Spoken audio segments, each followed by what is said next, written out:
We thought we had music. Yay. Put your hands up.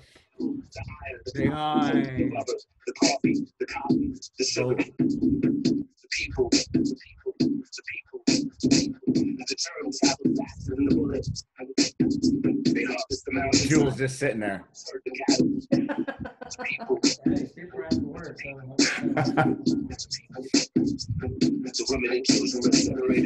All right.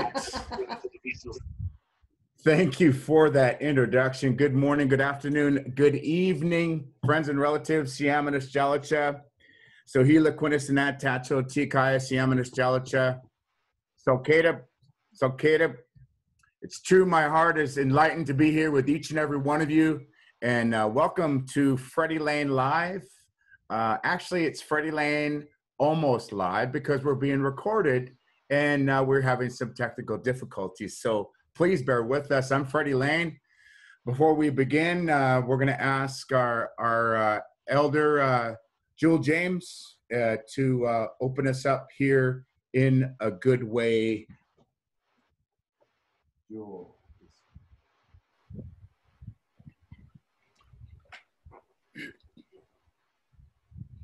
Our traditional elders across the country, whenever someone's going to do a prayer song, ask you to close your eyes and go to that sacred spot inside. You know, it's not like you're blinking. You're actually focusing. You're actually participating in creating something spiritual that's going outward, and you add your energy to it. There's a song that my brother loves to sing. It's about that oneness in life. One people, one place, one earth, one time, one goal. It's all that oneness in life that brings us together. Hey, swallowing, CM. I swallowing, CM. I swallowing, CM. I swallowing, CM.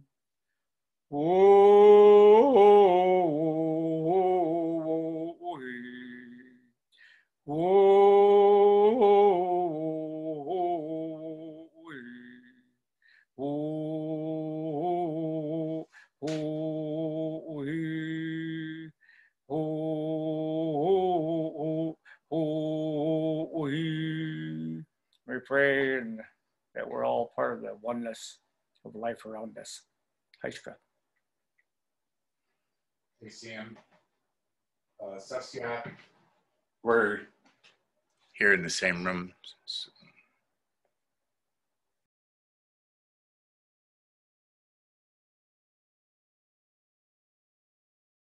Sorry. Just really appreciate those beautiful words, Sasyat, Jewel James. He'll be talking with us later this hour about land in Clackamas territory. So again, my Indian name's Salkeda. My government name's Frederick Lane, and yes, my great-great-grandfather was the white Scotsman Frederick Foam Lane of Lummi Island, who was the first sheriff on Lummi Island back in the late 19th century. So I'm the 11th child of Vernon and Nancy Lane. My traditional name comes from my mother's granduncle, who was from Upper Skagit. I'm a freshman council member of the tribe serving the Clackamas people for the past 33 months. Shesheshwahwalik, Siam. We are the survivors of the Great Flood. Lummi Nation, for those of you that don't know, is a signature on the Point Elliott Treaty of January 22nd, 1855, signed on that cold day in Mukilteo, which was in North Washington's territory at the time. Lummi is the reservation. Clackamas, we are the Clackamas people, though. We are an oral tradition with our history and stories being passed down since before the Great Flood. Our shillangin is our way of life. And what I'll be doing each week is providing an avenue for community conversation, news you can use, events, clam digger tide guides, and interviews with movers and shakers around the res. So, hey, you guys are movers and shakers. So when I say let's go around the horn, I'm going to ask our guests, our Zoom participants, to take a minute to introduce themselves. And we'll start with our Freddie Lane Live Zoom engineer and awesome producer, Christine Myers. Take it away.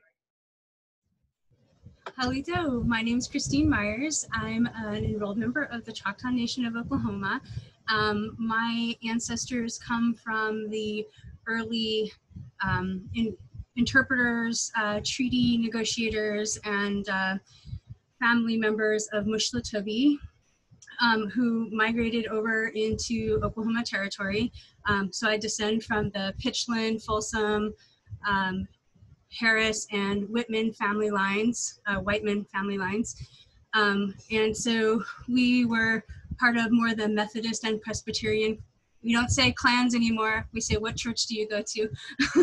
So Methodist Presbyterian group on the reservation. And so I kind of migrated out to Washington State from Colorado after a short stint working at Indian Land Tenure Foundation, working on their Indian Land database with Chris Stanbrook and his crew there. I got recruited out to do urban and regional planning at the tribal planning program at Eastern. So worked a lot with AT&I and with Michael Cardwell and Mike Marchand and some of those good folks, and then got recruited out to work for the Cowlitz Tribe. And so I've been working with the Cowlitz Tribe here since 2016, been in Washington State since 2014, and just really enjoying my work promoting the census and native response to the census. And as part of the pandemic, I had to learn how to do some Zoom stuff. So Zoom and did a census jam and hanging out with Freddie, doing MC work with that, and Elena, working a little bit with Larry. So just getting to know folks, and really excited to be here. Thank you, Freddie. All right. Thanks, Christine. Deb Cruz.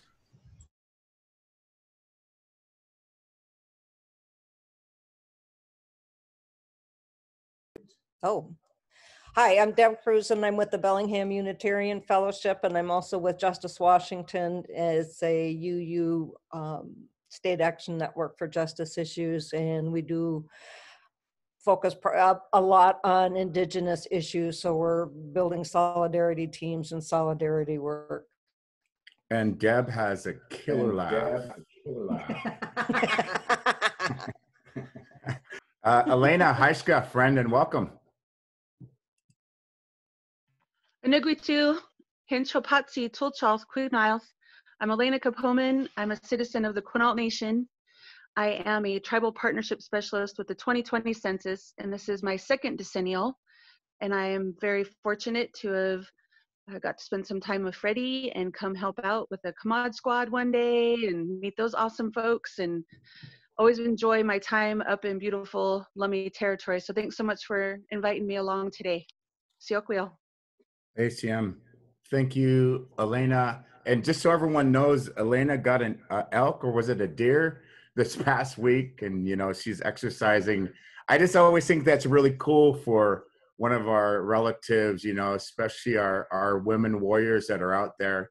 And so I just wanted to do that little shout out. And Christine and Elena and I, we did the same kind of event.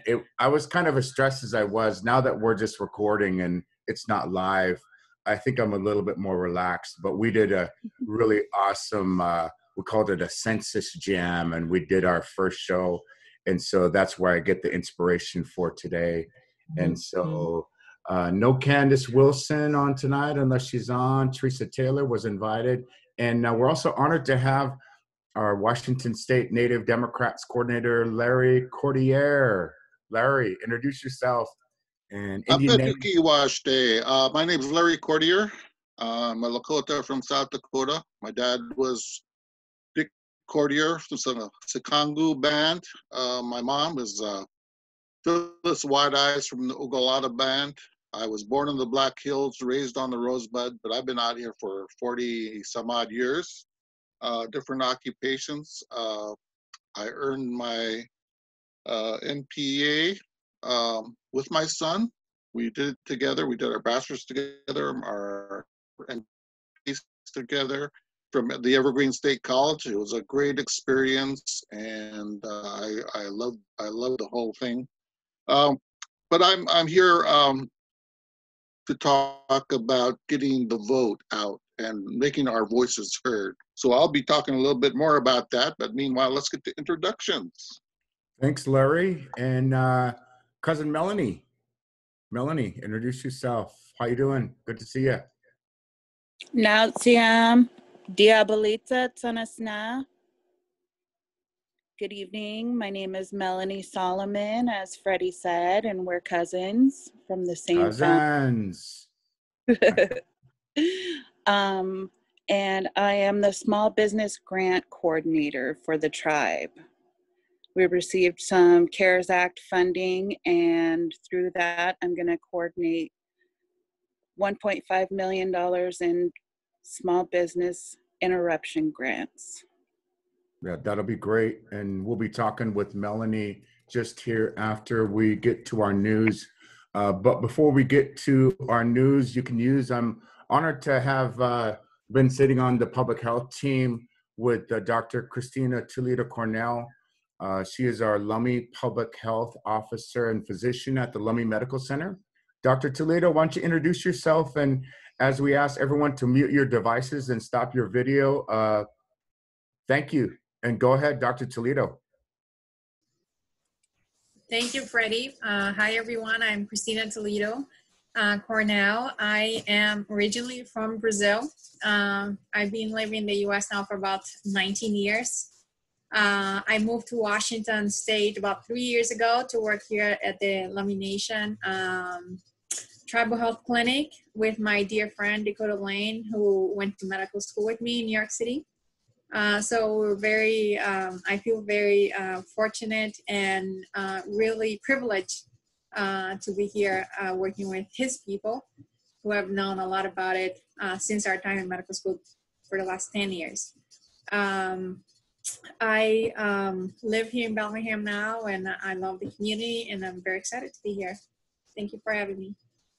Wonderful, doctor. And, just so everybody knows, we're over the I think we're going on 170 days with our, correct me if I'm wrong, with our shelter in place and our declaring our public health state of emergency. But doctor, just give an idea. I know you do our public health update every week. And so if we could just update the community of what our numbers are looking like. Thank you.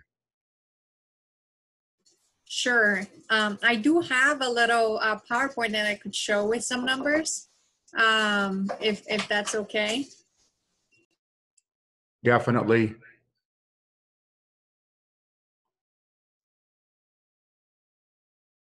Christine? Oh, she's probably looking. Okay. Okay.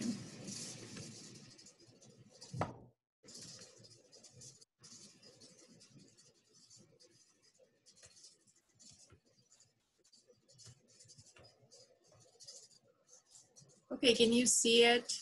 It's giving me a little delayed here. Yes.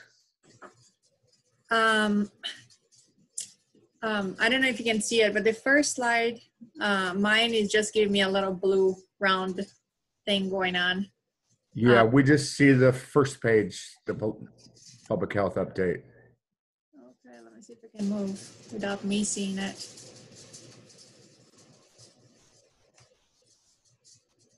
Oh, there we go.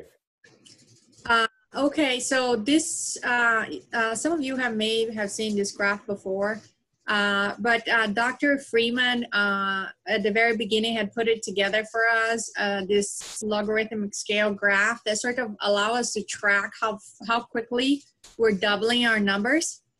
And initially here, when we first have our first case here at Lummi in March 12, And then for the next few weeks, we're doubling here in this line, following this line, it's about every 4 days.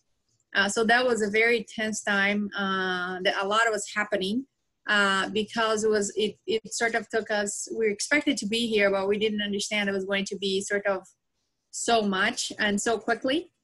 And then there was all these different things that were put in place to really slow down the transmission rate. And they worked. The school was closed. The Silver Reef Casino was closed. The council passed the shelter-in-place order on March 22. And we slowed down, and then we had a second outbreak in the red line down here. On 4/28 it started, and we had 2 new cases. So we went from about 18 cases to 40 something. So it was a big jump. And then we'd slowed down a lot for a very long time. And even at that steep time, we weren't doubling as fast as we were back in March. That's this straight blue line, the longest one, the longest lower one. Unfortunately, I can't get oh, here it is. This line here, I don't know if you see me pointing at. It's sort of doubling every 2 weeks. So this line here was quite steep, but it wasn't as bad as back here in March. And then we had a big hiatus. And more recently, we had a few more cases coming up, but we were able to really slow down the rate of the outbreak at that point. It didn't have such a big jump. So totally, we have 59 positive cases here at the Lummi Reservation. At this moment, everyone has recovered. And we have a pretty robust infrastructure to follow the trend of illness. Just to summarize here, our numbers compared to Whatcom County, we had 59 positive cases. We have done at this point 1,455 tests. Only 3 people were hospitalized, no confirmed deaths or no deaths associated with COVID-19. Whatcom County has had a little over 1,000 cases with 81 hospitalization, 39 deaths. And this is because they mostly had very elders because they had some nursing home outbreaks. So that's why this number is kind of high. I don't have the last numbers, but they are doing a massive amount of tests. I think the last time we looked at it is we're over 30,000. So testing has improved a great deal as the pandemic has progressed here in the county. A little more numbers for you guys. Some people like numbers. So here at the Lummi Nation, the demographics, the vast majority of our positive cases are people under 30. It's about a little over, close to actually exactly 60% of the cases are less than 30. And then we have a few greater than 60. Elders, in their wisdom, we should, as young people, should listen to them more often, I think, have been extremely, what is the word, cognizant of the public health recommendations. I talk to a lot of elders all the time, and they're very careful. They use their masks, they stay away from large gatherings and activities that are riskier. Young people, not just here, everywhere, are less likely to think that they are vulnerable to the illness, even though from our 3 hospitalization, 2 of them were younger individuals, less than 30, both of those people. So it can affect young people a little more severely. And then compared to Whatcom County, you see here that they have a more distributed numbers, but still the vast majority are in the sort of the younger group here.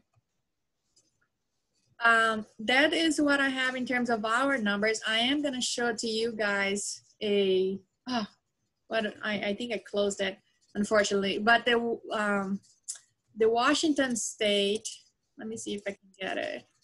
Washington State. And that's really interesting as you look for it, Doctor. You know, it's so important for our community members. Stay vigilant. COVID-19 doesn't have a vaccine yet. We're still in shelter in place here at Lummi Nations. Just so everybody knows, we're in phase 2 and what we're calling 4.4, which means that we're, no gatherings of more than 10 people, just really encouraging people to wear masks whenever they're in public. And anything else, Doctor? Yes, those are the main thing. Staying away from activities that may be risky, and think about anything that is inside small space with a lot of people. That's your riskier thing. I personally myself don't like to eat indoors in restaurant. I haven't done it. I think it's a little risky because people are sitting there for a while, not wearing a mask as they're eating. So that kind of activity is a little riskier. I know a lot of restaurants in town are doing a great job, and our here too in the Lummi Nation doing a great job with distancing, but trying to do things outside as much as possible. And then if you are gonna see your family members, just do it outside. Avoid like having a birthday party with 20, 30 people coming from different households indoor, particularly in small spaces. Those things are really what increase the risk of big outbreaks. And wearing a face covering, preferably a mask everywhere you go that has a large number of people, where you can't be more than 6 feet away from people in the outdoor space. And if it's indoor, just use the mask because that is really the only proven method right now of prevention. And right now we have no effective treatment or vaccine, as Freddie mentioned. If people get sick, doctors can offer what we call a supportive care, but some people, unfortunately, that's not enough, and some people may die from it. As we know, there's greater than 130 people have died in this nation from the disease. So it's not a trivial number, sadly. So that's the thing that people can do to keep themselves safe. It's always wearing a mask, be very vigilant about washing your hands and avoiding situations where it may be risky for you. I can give an example. I was going to Lake Patton the other day on Sunday, and it was really nice and hot, like in Brazil. So I was feeling great, but there were like hundreds of people in massive numbers and very close to each other, nobody wearing a mask. So I turned around and went in the side trail and went straight home. And I said, I guess I'm just gonna enjoy the cool and the inside. So avoiding those things that may put you at risk. That's the major thing. What I was going to show you guys, I haven't been able to pull out here, is just a graph. Let me see if I can get it. From Washington State. The beautiful thing is that I think we do mimic a lot of what's going on around us, and that our numbers sort of go up as the numbers outside of the community go up. Because unfortunately, we're not isolated in a bubble. People are family members, large families coming in and out of different places. And once there's more viral activity happening outside, the risk of coming in the community is higher too. And we're very vigilant when we see the numbers start going up elsewhere. But as we look now, if you look at the Washington State dashboard, you can see there has been a significant decrease on the number of cases statewide, including Whatcom County. They were getting, back in July, when it really peaked, they were getting 14, 17 cases a day. Washington State up to 1,000 cases a day at certain points. And that's way down now. And that matches what we've seen here too. Even our testing had slowed down significantly. But I think that this is the nature of the virus. You're gonna see this up and down. We just all have to be vigilant and do our safe things so that it doesn't come back and affect those that may be more vulnerable to it. Well, thank you, Doctor. We're going to get our video ready, Christine, for the Lummi Nation School, if we got that. But really appreciate your insight, and it's always good to see you, good to talk, and really have a good evening. Thank you for bearing with us, and hopefully we'll see you next week. Thank you so much. Nice to see you all. Thank you, Doctor. Thank you.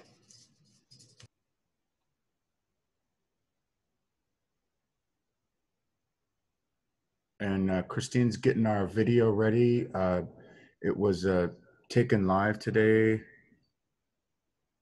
Not sure where the sound is, but our good friend Denise Solomon, we caught up to her at Lummi Bay Markets at the casino, and they are registering tribal members for Lummi Nation School in the 2021 school year. And it should be ready to go. Okay, thank you, Christine. We'll roll. Yeah. Hold on a sec.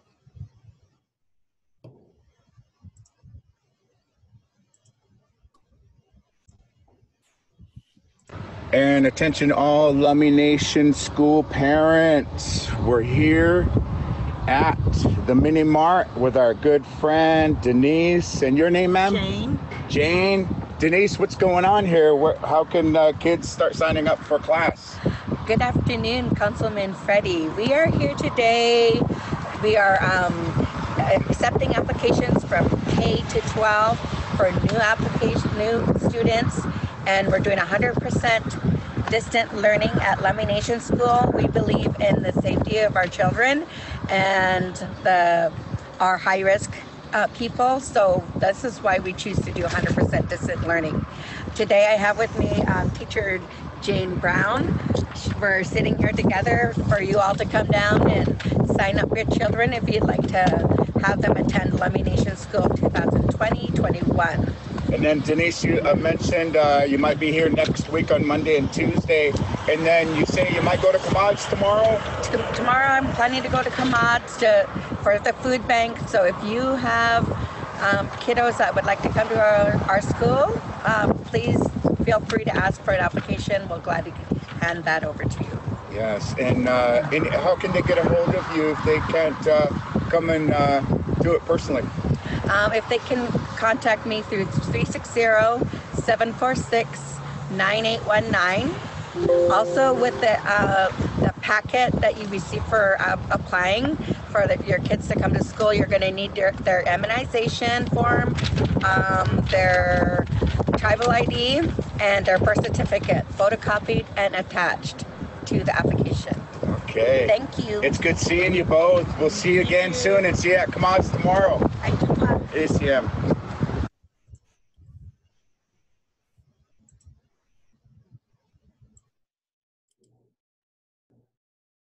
Okay. I was trying to start my video again, but the host stopped me.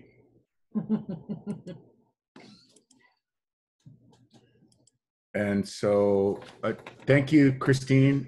Again, from the Commod Squad, don't forget Food Bank Friday is tomorrow. And let's see, there we are. Food Bank is tomorrow, August 21st, from 12:30 to 3. And again, remember the Lummi Nation School, Denise and some of the teachers will be down there. Drive through, pick up a packet, register your child for Lummi Nation School. And also there'll be a West Quanah Road traffic alert. And so just don't forget Commod Squad. And then don't forget to the early learning student orientation is this week. It ends tomorrow, August 21st from 10 to 2 outside the Lummi Head Start there right by the Tribal Center, 2645 Quina. Again, applications for the new school year 20 through 21. Tables will be set up outside. There'll be social distancing.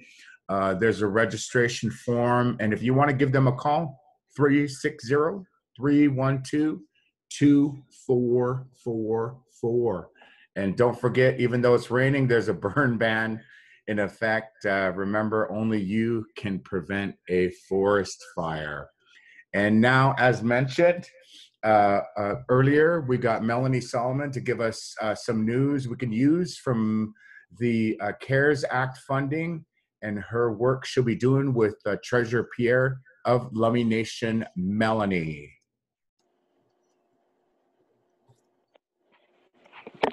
Hey, can you see me? Yes. Okay, so I am happy to announce that the Lummi Nation received funding from the CARES Act in the amount of 1.5 million was allocated for small business interruption grants. These are for existing licensed tribally owned businesses who live and operate in Whatcom County. This is not a grant, or this is a grant, not a loan. We've launched the application online to minimize contact in light of the coronavirus pandemic. However, we know that, not everybody is computer savvy, and we'll be available by appointment only, again, to minimize contact. The purpose of this grant is to help small businesses that have been hard hit by COVID-19 this year. With this funding, we are hoping to help maybe 200 small business owners and their families. The CARES Act is specific on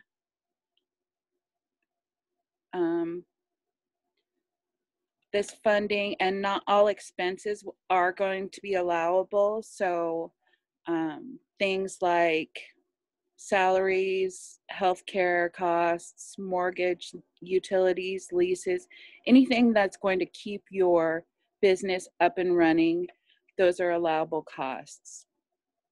I'm really excited that this is going to help out a lot of families. And this funding requires compliance at all times. So in the case of an audit, God forbid, we don't have something in there, we'll be required to pay this back.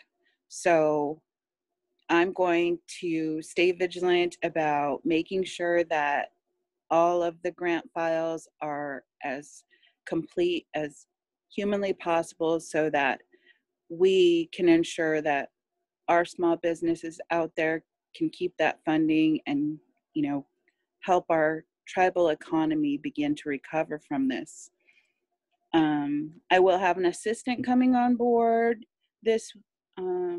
tomorrow, and the review of this is by committee, so it's not just up to one person. It does go through a committee, and I just kind of wanted to go over a couple of frequently asked questions, like who is eligible. Yeah, who is eligible? I know there was some comments about fishermen thinking that they had a business license, but that's a treaty right. And so I think it's important for the small business, like Bruce Pierre selling his blankets and his T-shirts, and any of the other small businesses that have business license with the tribe, right? Right.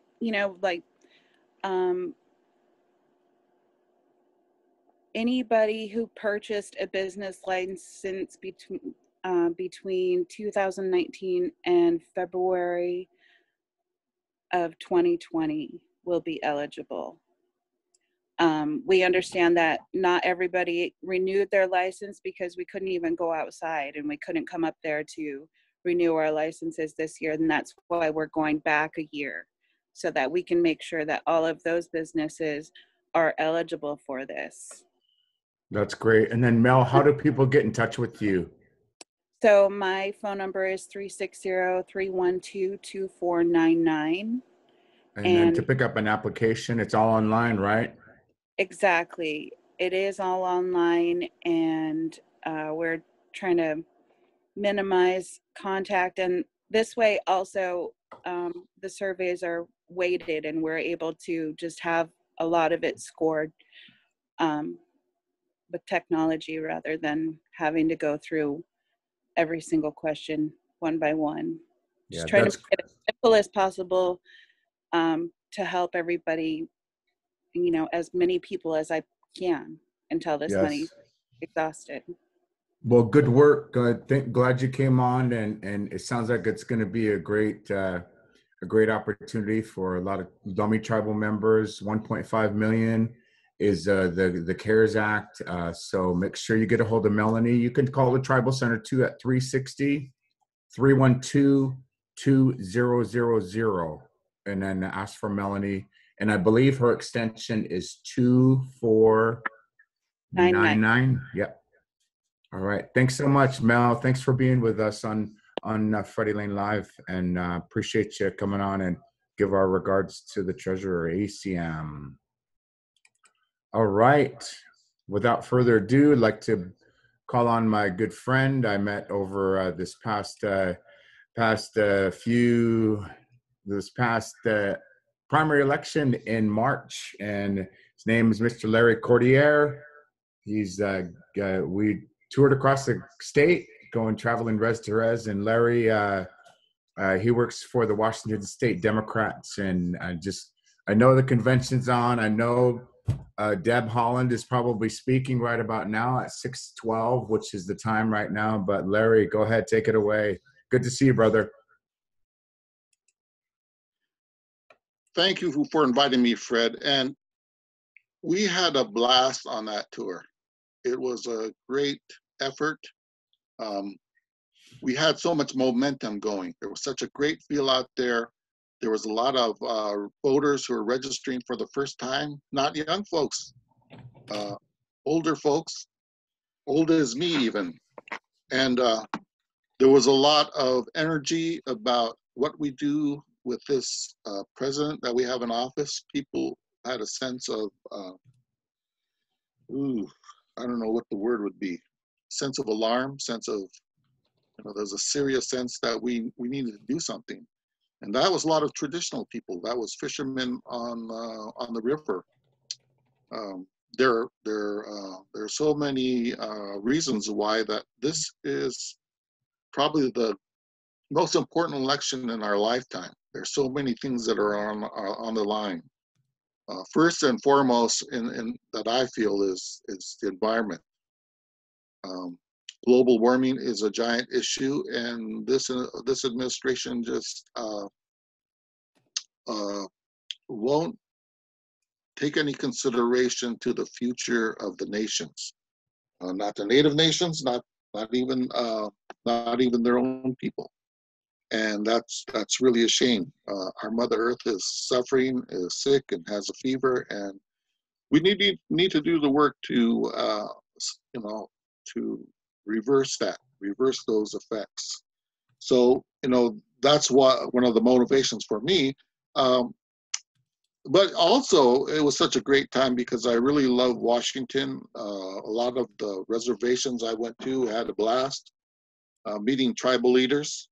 And the tribal leaders were really instrumental in the support that we had. They were the really driving force of their own people coming, and they were the driving force in raising that awareness and that enthusiasm.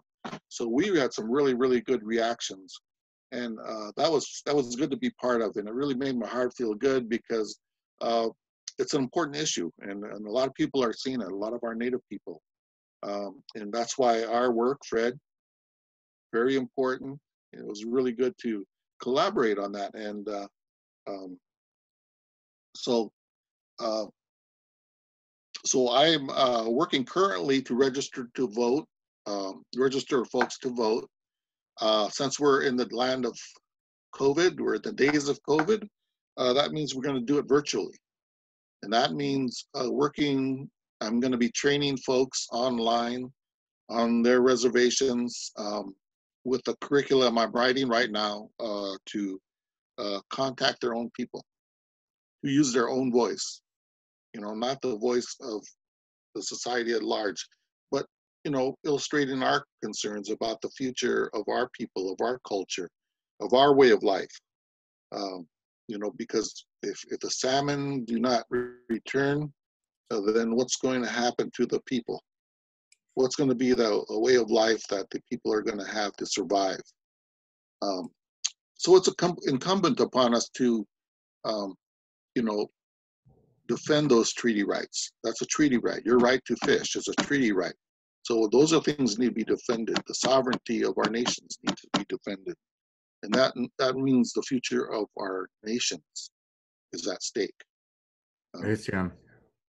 So, also, we need funding for the education, for health, housing, the integrity of your land base, our land base in South Dakota.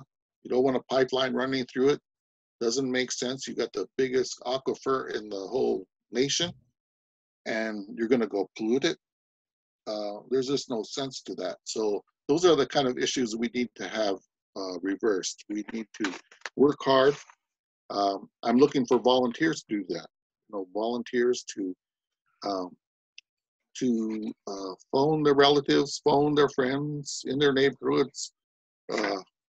There's a young lady in Colville. You remember Lachelle? Lachelle. Yeah.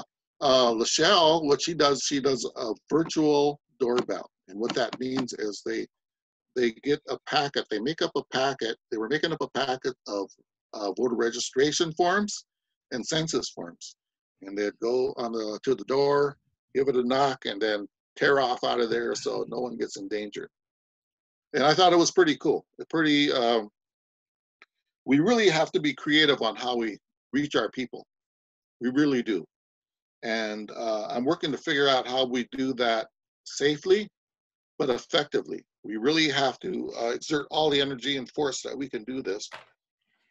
And I think even using this avenue is going to be our new norm. And so I think this is a really good opportunity, down the road, utilizing this, with our friends. And I was sharing with Larry, just so everybody knows, about how do we come into a community and socially distance? Well, can't travel out of the state, and some tribes might not even, macaws shut down. And so, but how can we still do a tour across the state, just getting people registered? And November 3rd's coming up fast, right? It's like 78 days away. And yes, let me go through the schedule, just so okay. FYI. Thanks, Larry. See, October 26th, the last day online and voter registrations can be received. Okay. After that date, you have to go to your county auditor.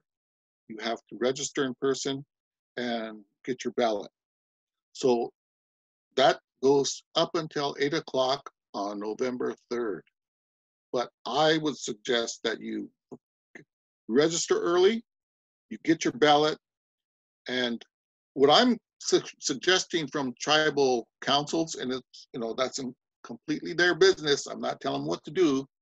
From Lakota, you got your own people, but I'm suggesting that they create their own slate of candidates that they support. Because one of the barriers that I found with this talking to folks is they don't know who to vote for. So it would be helpful if they had some input from their own council on the people that they can work with, the people that they deal with on a positive manner. And that's one of the tools that I think that would really, really help.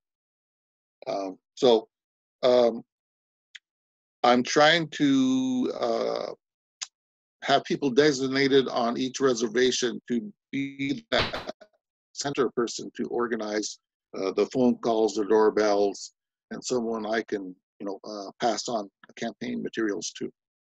And we're also going to try and send material maybe to on our Facebook that encourage voting, that give it the images that will encourage voting, that people can copy and send to their friends. We're just trying to be creative and do everything we can to reach the voter. Voter contact is important. And one of the things I'm going to leave you with, the last thing I'm going to say, because I'm going ooh, boo, boo, boo. One of the last things I want to leave you with is that I worked on Claudia Kaufman's campaign as her campaign manager in 2006 when she won the race for her seat in the state Senate. And what that entailed was working harder. And we worked harder doing the things that you do in a campaign, knocking on the doors, organizing the phone banks, the newspaper articles.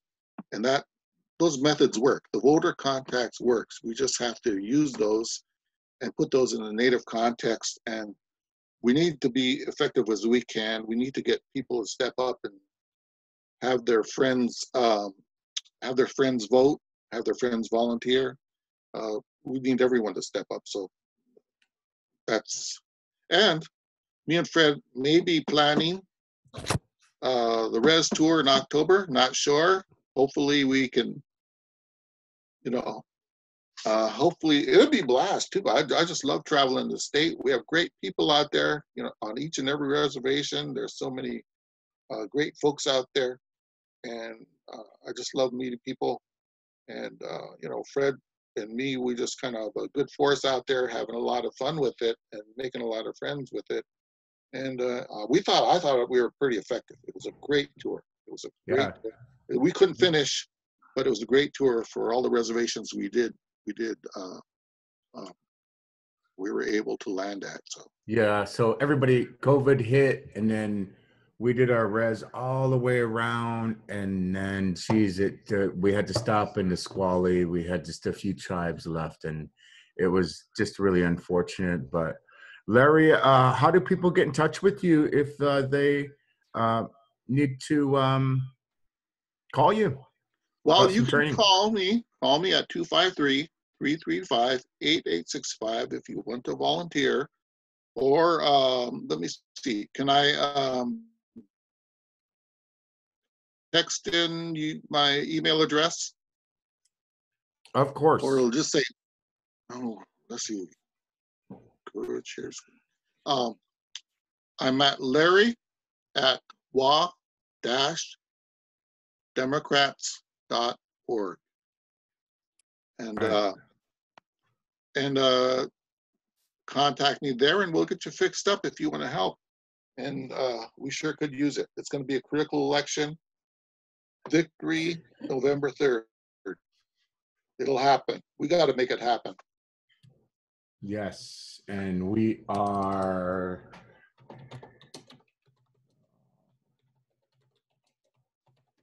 oh man, I usually know this off the 75 days away, ladies and gentlemen, here on August 20th. So get registered. You can go to votewa.gov.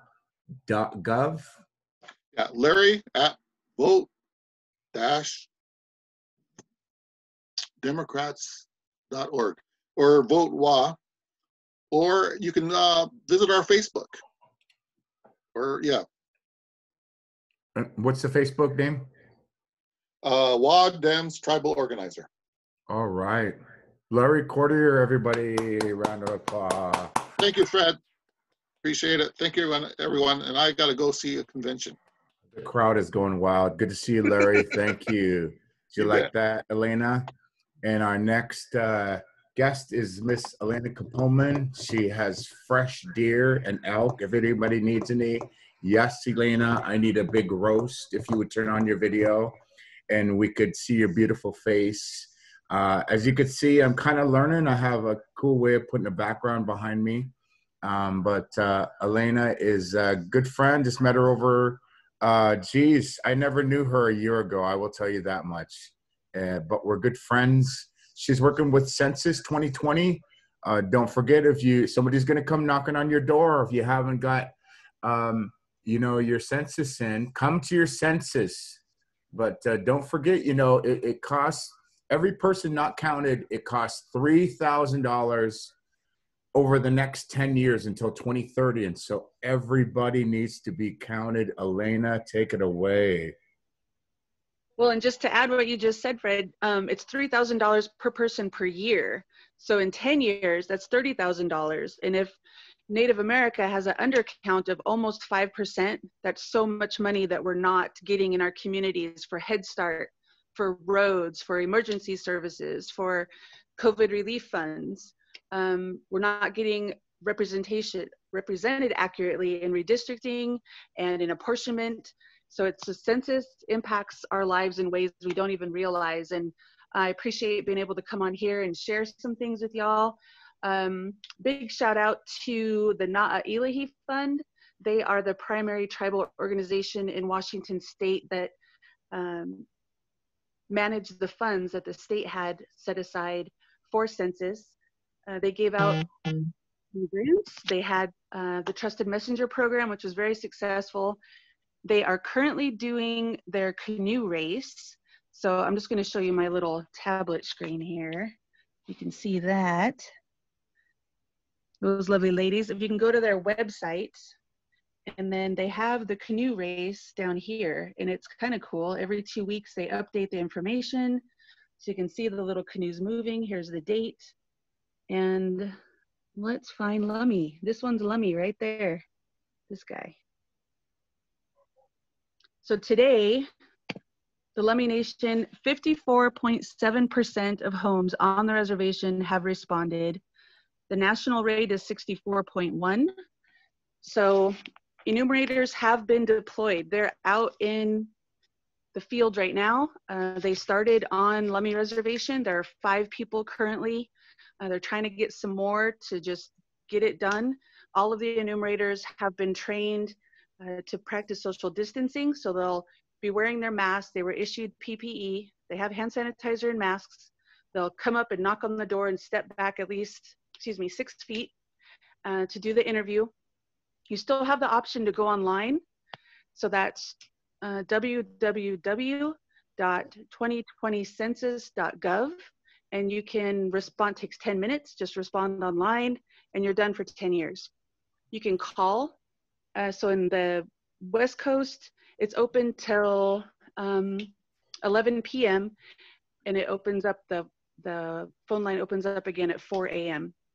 So you can call 844-330-2020, and a census worker will take your answers over the phone, and you're done for 10 years. If you can manage to find your paper form, it has a geocoded number on it. So that helps us, because what the census is actually trying to do per the Constitution is count, it's a total head count in the country. Who is in the United States on April 1st? The other part it accomplishes is how many housing units are there in the country. So that's why we have the geocodes on those forms. If you don't have it, it's okay. You just have to type in your address then. I know you guys have some great workers out there. You've had a lot of support. Your Commod Squad had us out, let us have what we call a mobile questionnaire assistance center, so people could come up and talk to a census worker and get their census done right on the spot. So thank you very much for letting us come out and do that. It was pretty successful. That was great. Yeah, I love seeing all the workers. Freddie made it fun with music. And I tried. I was weak. It was my first show, and I was just a mess. Well, I got you to do your census, though. I still have your video. I know. She took my census. It was good. And I'm just looking here. Native Americans in the United States is at 6.79 million, which is about 2.09%. So just think, we were just talking about voting, but just remember, Slade Gordon just died. Okay, that's a fact. And Maria Cantwell beat Slade Gordon by, I think it was 149 votes. So just think that, you know, we make the difference, and we need to really, really encourage our families, our friends, our relatives, we have homeless Lummi tribal members. I've seen them in town. You know, we just really need to do our due diligence. But Elena, thanks for coming on, and look forward to seeing what's coming down the road with your awesome, who is now my awesome programmer. I just think it's great that we're carrying on what we talked about. Yeah, yeah. So the census ends September 30th. We need to get it done. It's so important. Thanks for letting me do this shout out. Oh, and speaking of the homeless, there's the nationwide sweep September 22nd, 23rd, and 24th. That's when people who get services at food banks, people who are maybe living under bridges or in their cars, that's when they're all going to get counted just all the way across the country. So just wanted to end on that. Thank you so much. Keep up the good work, Lummi. Stay safe. Love you all. Siokwiel. Thank you, my dear. Elena Kapoman. Elena, yay. Thank you so much. And now we get to the power hour with our mover and shaker. He is a good friend of ours. I'm going to get some things queued here. And he's been just so patiently waiting. Let's see, Mr. James. His name is Jewel James. He is an awesome friend. He's been sitting here with us, patiently waiting. He's from the House of Tears Carvers and goes by the Indian name Sasyat, which is younger than Seattle. I've known Jewel ever since I was a little kid, and we were burning boats, protesting taxation. And I always remember those awesome days, you know, it was just like, yeah, and it just bring the whole tribe together. And it was just such a powerful time. And seeing our, you know, our elders are, you know, are now with our ancestors. And he sat on council with my late father, Vernon Lane, who's in the picture behind him there. And Jewel's started the Healing Pole journeys back in 2002. And so it's been quite the journey. Jewel is sitting in the same room, but we wanted to talk about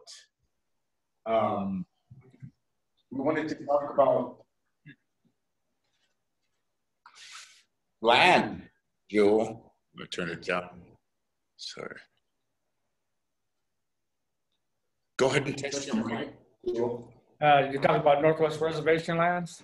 Yes. All So right. what we're going to do tonight is we're going to talk with Jewel about land. I'm going to mute myself and just wanted to talk about the history, the tough history of, you know, our reservation land, our original land, and, you know, the original territory, which included northern, where Cherry Point is, all the way out to Orcas Island, North Lummi Island, even up at Point Roberts, for people that don't know. You know, my Auntie Mary used to tell me about the land and how my great-great-grandfather, Freddie Lane, and the pioneers came and established Ferndale and took our land, which is now where Dad lives. So, but that was the original reservation land. And so, you know, Jewel, I'm just always intrigued how the river used to go out into Lummi Bay, and the Army Corps of Engineers, it used to attach to the Fraser River. And, you know, it's just a sad history of how Commissioner Slater and Commissioner Haxton drove out those roads. And so I just wanted to turn it over to you, Jewel. Thank you for being with us. 6:35. How much time do you want? Oh, what good? Yeah. Okay. Yeah, well, I'm really happy to be here. We need video. Yeah, he's working on it. Sorry. I did something here. Okay.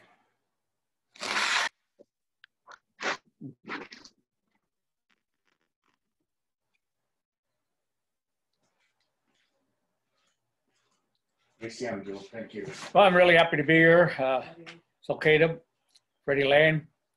Appreciate the opportunity to say a few words about the lands here in the Pacific Northwest. I think you got to just narrow down the understanding. Okay, Vancouver comes into the Pacific Northwest, 1792. Chief Seattle was 9 years old, went out and met his ship, and became intrigued with the newcomers. 60 years later, the United States is laying claim to all of the Pacific Northwest. Before they could even meet with the native nations and begin negotiating treaties in order to secure some type of legal title, they had to convince France, England, Russia, and Spain to withdraw their competitive claims. Hudson Bay withdrew up into Vancouver Island. Eventually, the United States and Canada developed a boundary commission.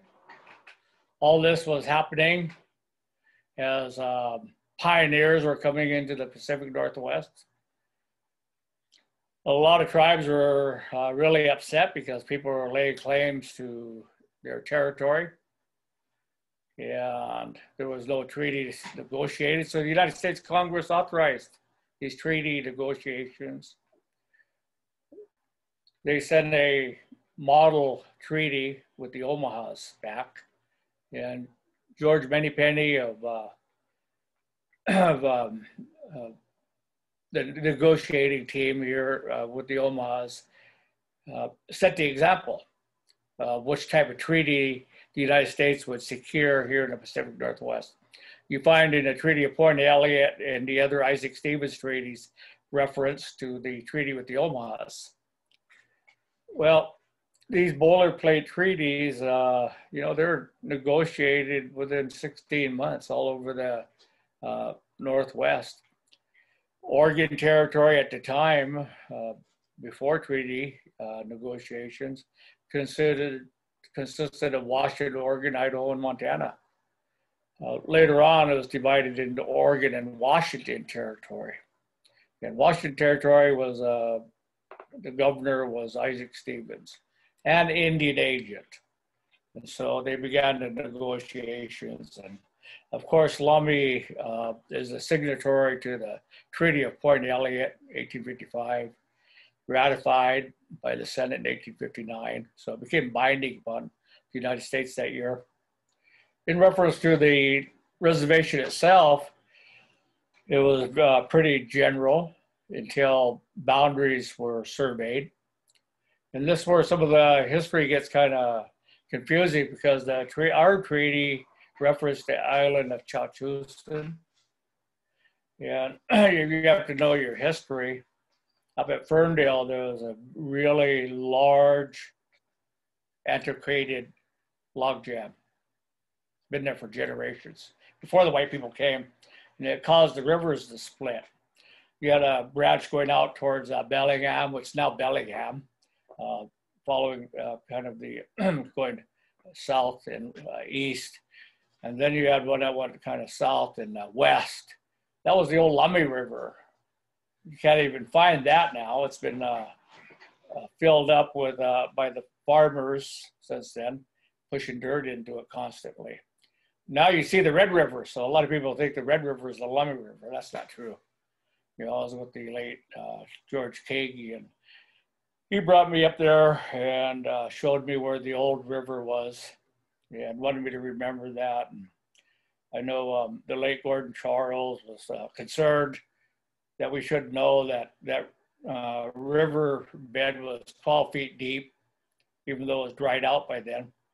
And he said he used to go walk across it with the late Dutch Kinley and Moke Kinley as they went duck hunting. And they always remembered the old river when it's, before it was dammed off, blocked off up by the Ferndale area. A lot of people are concerned about where were the original boundaries of the reservation. And our elders, they have different stories about where the boundaries were. But it's pretty much from the northwest corner Axton and Northwest Avenue, Northwest Drive Road, Northwest Road there. Following that towards Ferndale, all the way to Cherry Point. We found reference in documents that says the little lake that's just north of McDonald's next to I-5 in Ferndale. From that lake, that was the marker, geographic marker.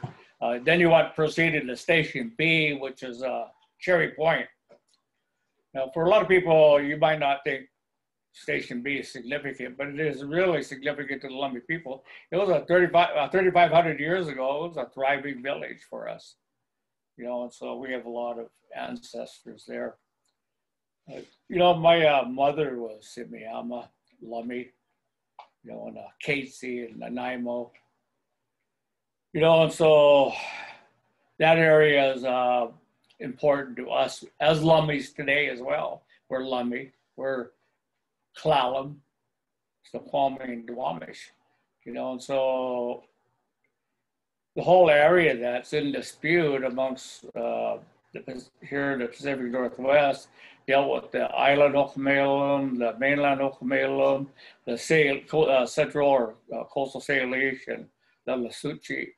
You know, and my family is a family of leaders that have been involved since treaty times, are concerned that our people's history be understood. You know, we had an obligation to protect our people.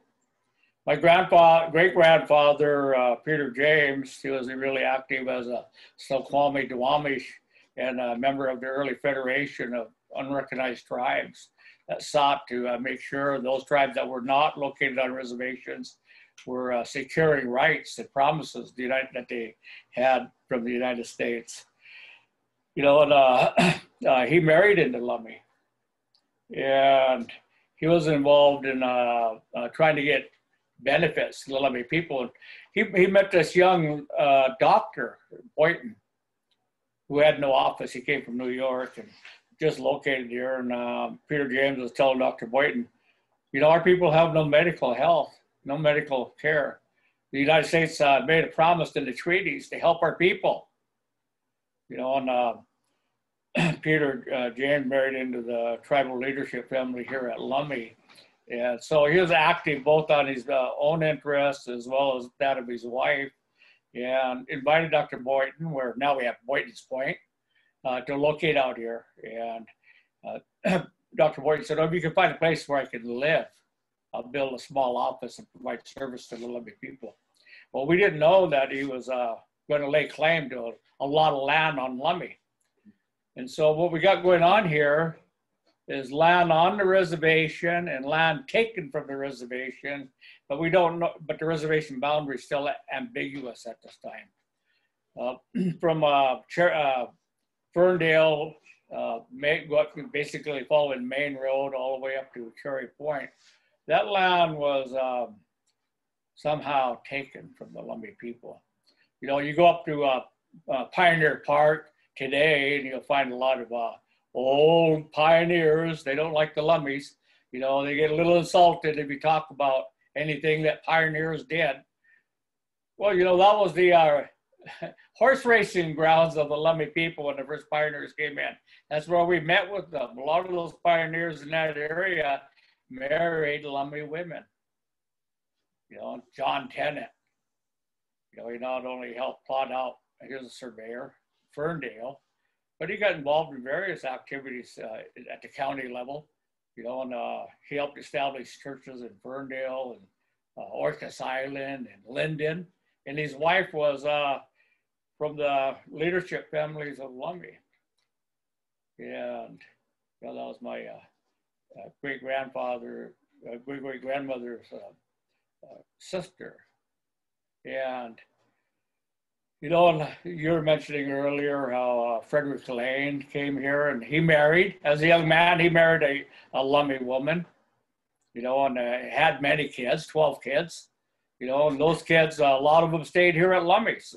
A lot, you know, surprisingly, a lot of them went off to Carlisle boarding school, you know, and got skills and went on to do other things, but you know, about half of them stayed here at Lummi and produced the Lane clan, which is a really large group of relatives that we all share in common. But you know what?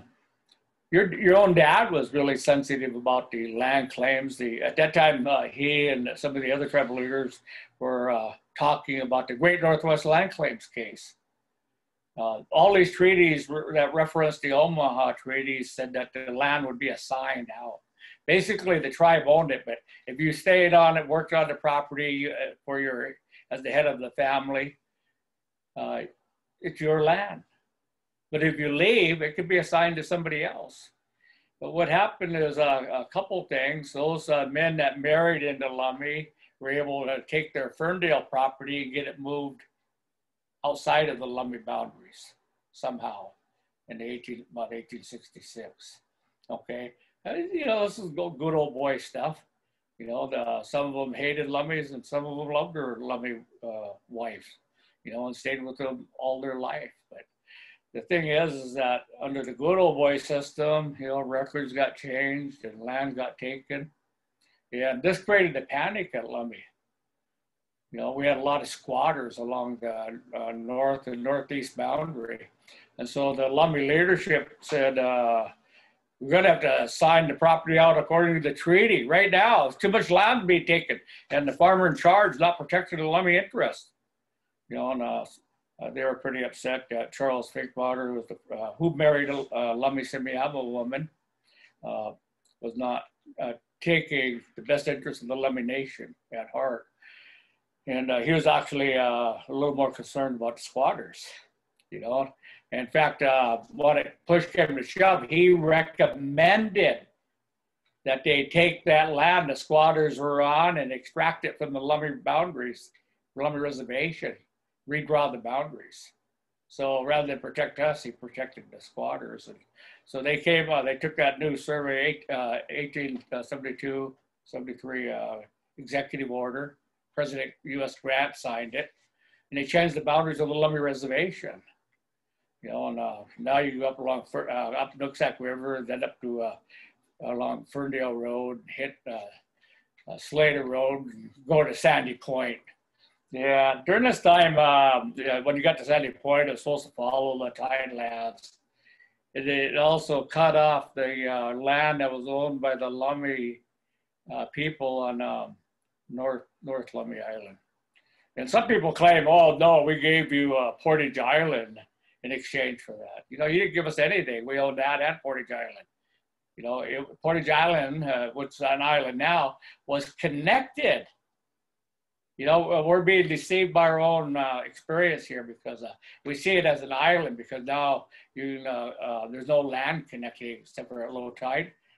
Well, that land was connected. What happened is, according to the late Jim Wilson, who was on the council, he goes, well, you know, when we were young guys, we thought we'd make it go easy to go across the spit. So we dug a channel to drag our canoes over, and that began the erosion. But he goes, it was all connected when he was a young man. And so it was part of the Lummi Reservation already. And to the south, it goes, the executive order says to Point Francis and then to the place of beginning. You know, and Point Francis is a part of the island, southern part. But inside that, the tribal people got their lands issued to them according to the Treaty of Port Elliot and the Treaty of the Omahas. And it's they got treaty restricted fee patents for their property. Back in about 100 years ago, maybe 104 years ago, a dozen Lummi men wanted to try to get their property taken out of restricted. And the BIA was going to do it under the General Allotment Act. But the United States Congress told them, no, they're under the treaty. You can't do that. They're not covered by that. And so they're after what they call a certificate of competency. And they got denied because our treaty did not allow for that. What you don't understand is that the treaty governs the Lummi Reservation. That people believe the General Allotment Act does. Well, what's going on is that in 1887, Congress did another land grab. There was 138 million acres owned by Indian country. And they took 90 million by having basically like the US Census go out and do a head count. 1 little, 2 little, 3 little Indians. And find out how many Indian people were on the reservation. Then they multiplied it either by 80 acres or 160 acres and said, that's all the land you need. The rest is surplus.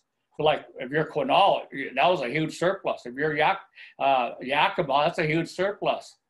You know, so if you're the Sioux Nation, that's a huge surplus. What they're saying is that you Indians don't need it for the future. So they're limiting our population, limiting the amount of land that we're going to be entitled to. And so then the Congress would say, because they have treaties with those tribes, they had, in order to overcome the treaty, they had to enact an act of Congress to apply the general allotment law to the reservation. And so those reservations that did have the General Allotment Act applied then end up with trust titles. You might have 80 or 160 acres of trust land. There's a difference here. The treaty restricted fee is more in compliance with our treaty and our own sovereignty, the underlying title owned by the Lummi Nation. If you don't use it, you lose it, it goes back to the Lummi Nation. Under the General Allotment Act, they're saying you're incompetent, non-competent, and we hold a title for you, we the United States. How'd they get title? They didn't have title to it. That's why they treated with us. They're trying to get title to the land outside the reservation. Now somehow they're claiming title to all the lands inside the reservation, which we kept for ourselves. It was not part of the negotiations.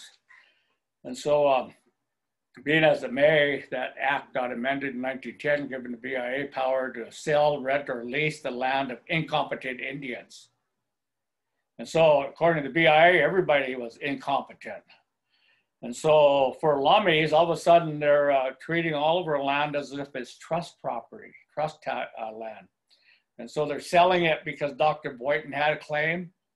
And so Georgia Manners all and Gooseberry Point and Boynton's Point and land going along the beach there, land he claimed against the elders that died. You know, they thought he was given free services because he owned a place to live. We had an office in Bellingham. You know, and then BIA took his claim and applied it under the laws of the state of Washington based on the General Allotment Act authorization. And so they took a lot of elders' land. And, you know, there's in our generation, my generation, there was a lot of people really mad when the roads were just driven right through the middle of the reservation. You know, Haxton Way was just driven through. You know, they cleared the land and forced the Indians to step aside. A lot of people were really insulted that, you know, you just stole their land. We didn't authorize that. By what right do you have to do this? You know, and I know they blamed late Dutch Kinley a lot because he was working to on the council at the time. But, you know, our people hold grudges against established council members. Well, they're not, they're involved or not. They just remember who was on the council and they stay mad at them as families. You know, you allowed it to happen.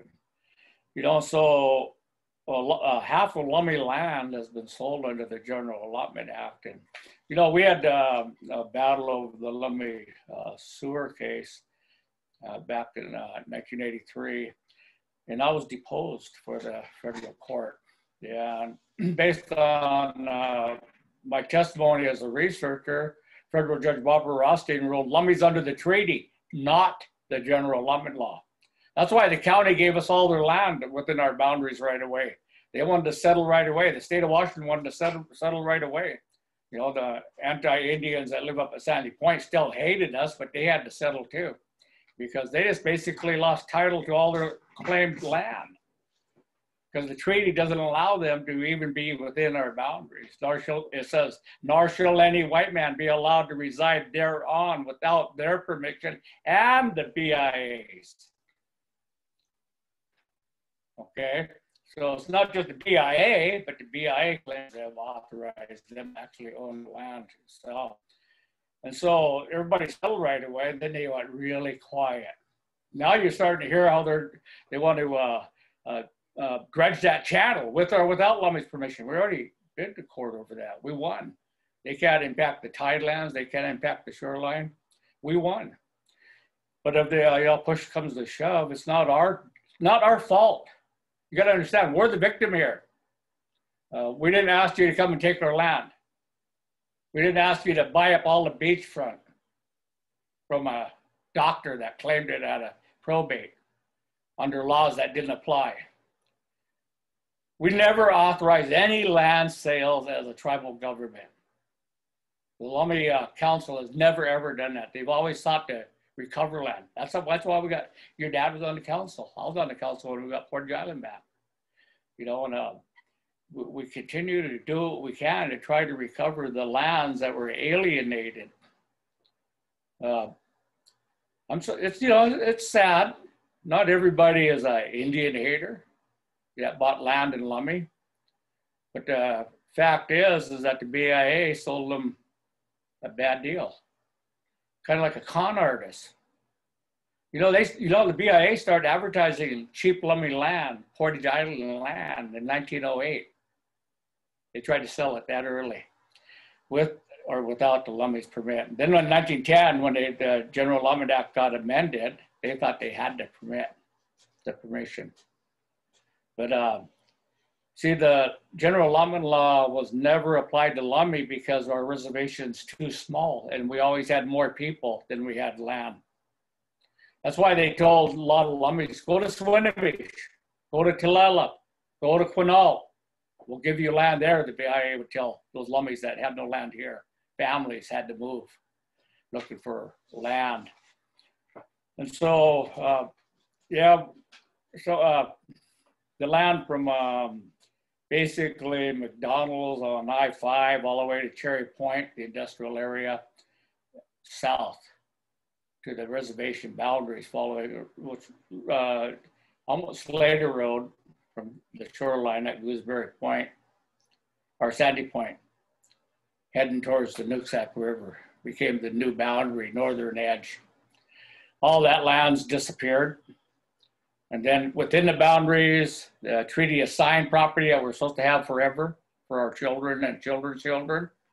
Half that's been taken under the wrong laws that never apply. And so with this animosity that's coming up again out of Sandy Point, I'm afraid they're going to end up in a lawsuit that they're not going to be happy with. I witnessed the same attitude brought against the Iroquois. The government forced the Iroquois to lease their land for 100 years. And then the 100 years were up. And the Iroquois, I know Oren Lyon's really close. He was chief of the Haudenosaunee Iroquois at the time. And he goes, they sued us. We went to court and we won. They appealed. Appellate court. We went to court and we won. They appealed and they went to the Supreme Court. We went to the Supreme Court and we won. You know, and then they went to Congress and they tried to make Congress take it for them and give them title. And the congressman told them, you better start negotiating because they own it. So move it or lose it. You know, so the Iroquois, that's the Iroquois position. Well, yeah, you got $1 billion home, move it. We own the land, you own the home, take your home with you. You know, that's where you want to be. Well, they sat down and negotiated, but I never asked after that how the negotiation went. I figured if the chief wanted me to know, he would have told me. But it's difficult for tribal leaders to sit back. Times are changing. New leaders, younger leaders, you know, they didn't hear the elders that I heard when I came home from college. They said, get our land back. They took it for welfare. They took it for doctor claims. They put liens on our property we didn't even know we owed. Bank foreclosures, we didn't even know, you know. And our grandma lost her land. Our grandpa lost his land. We want our property back. That's what the elders of the 70s were telling me. You know, and they also said, we want Cherry Point back. That's ours. Others said, Ferndale's on reservation. We want them removed. We want our land back. Find the records. You know, so their voices still echo in my mind. You know, and I just hope that rather than sitting down and letting young people, young council members negotiate with the county settlements where they have no knowledge of their tribal history, it's a shame. You know, it's our problem, not anybody else's, that we allow ourselves to be duped again. You know, and as federal Judge Barbara Austin ruled in a ruling on applicable law, Lummi is under the treaty, not the general allotment law. That's pretty clear. That's really clear. You know, Jewel, when you talked about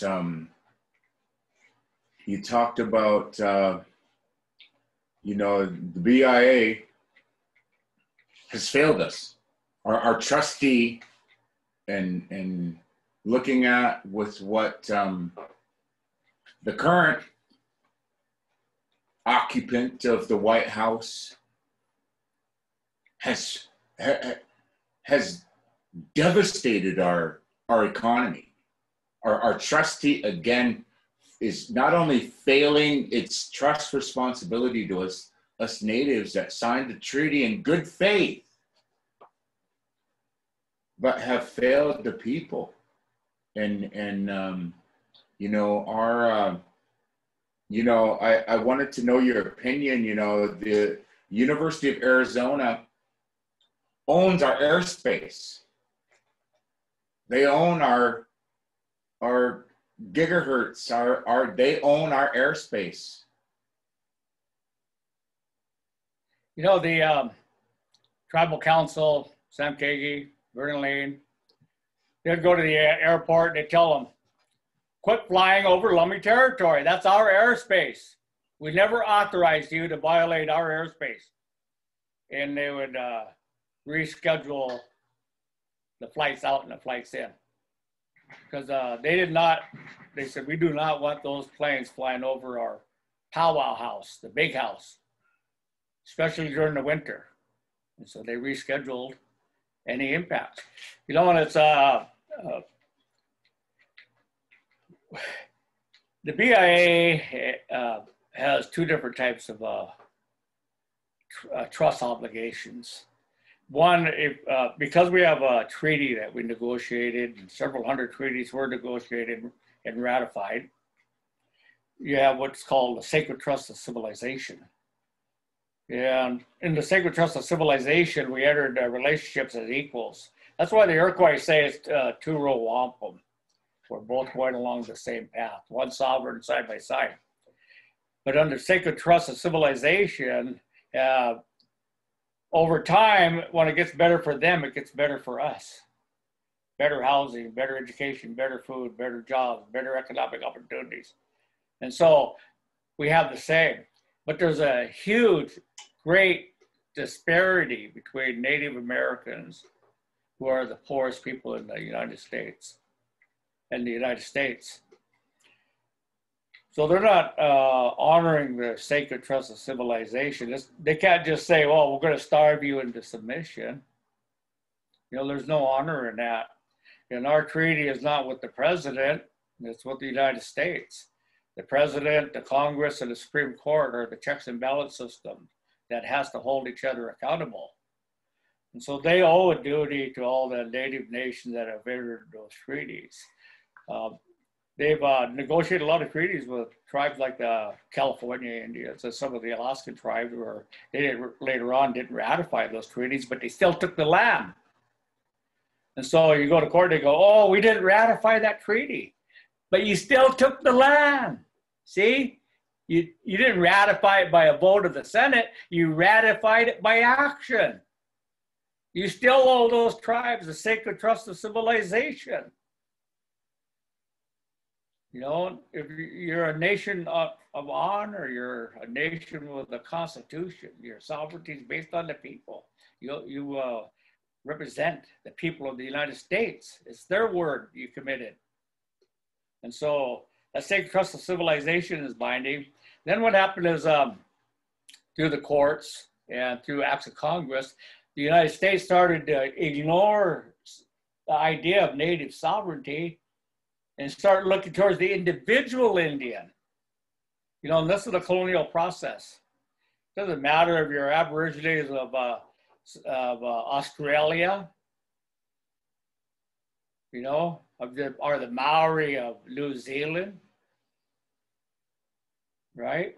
Or the Sami, or the Eskimo, or the Aleuts, or the Lummis. What happens is that they steal your identity. They steal your pledge of allegiance to your own people. And they incorporate you. Or you're just a minority. You're no different than from the Gypsy, the Hindu, the Jew, the Irish, the Blacks. You're the same. You're the same as all the other colored people.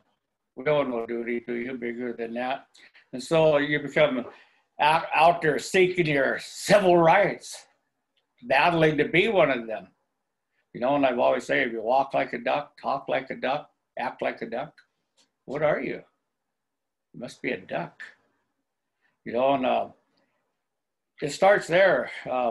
Either we believe in the sovereignty and treaty leadership that negotiated those relationships, and the ones that have served on every council since then, trying to demanding that we retain the jurisdiction within our boundaries, sovereignty over our people and commerce, control over actions, you know, holding people accountable. You know, those that's what we retained. But through the court decisions, starting with the Cherokee cases, they started arguing, you're an incompetent Indian. We have to decide for you. And incompetency, then it gets up to the General Allotment Act. And then it's solid in law. You're an incompetent Indian. Till we give you a certificate. We, the United States, will say when you're civilized, when you have enough control of your life to have full rights. You know, so, you know, that's the colonial oppression we've all undergone, you know, and we grew up thinking the county has control over us, the state has control over us, the federal government has control over us, that we even forget. I pledge allegiance to the Lummi Nation first and foremost. You know, I know who I am. I know who my people are. We're here first. You know, we're not going away. We have a treaty. We have our own sovereignty. We elect our own leadership. And so the BIA's concept of trust, though, is based on that General Allotment Act, not based on the sacred trust of civilization.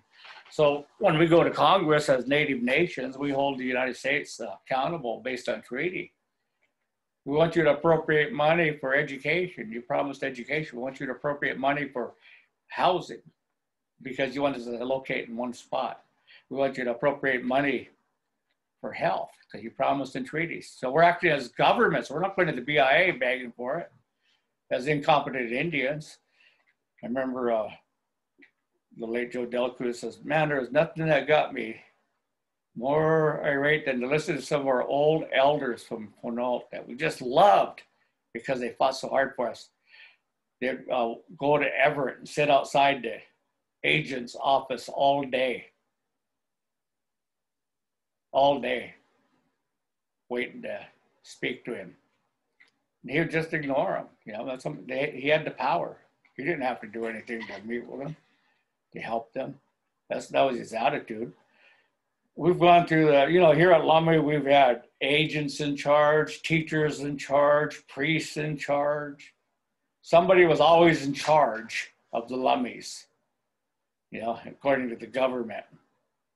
They would appoint somebody to watch us, you know, and well, you know, they're more concerned about watching over the Indians than watching over the land. The land was always kind of a good old boy exchange system, you know, and so trust, we haven't really had a lot of respect for the BIA's operation of the trust responsibility. You know, Lummi's probably one of the more outspoken reservation. You know, and old Charles Buchanan was really concerned about how outspoken the Lummis were 100 years ago. You know, and he said we're the most obstinate, irritating Indians of all of these Indians. You know, always there talking and speaking out, making demands. And that's in our DNA. You know, I learned that from my dad. You know, bless him for teaching us that. And you know, he always used to tell me these stories. We always used to drive out to Cherry Point. He always loved. He grew up on Point Francis and was born and raised there. And you know, with we got about less than 20 minutes before we reach our 2-hour cap. But I just wanted to quickly ask you about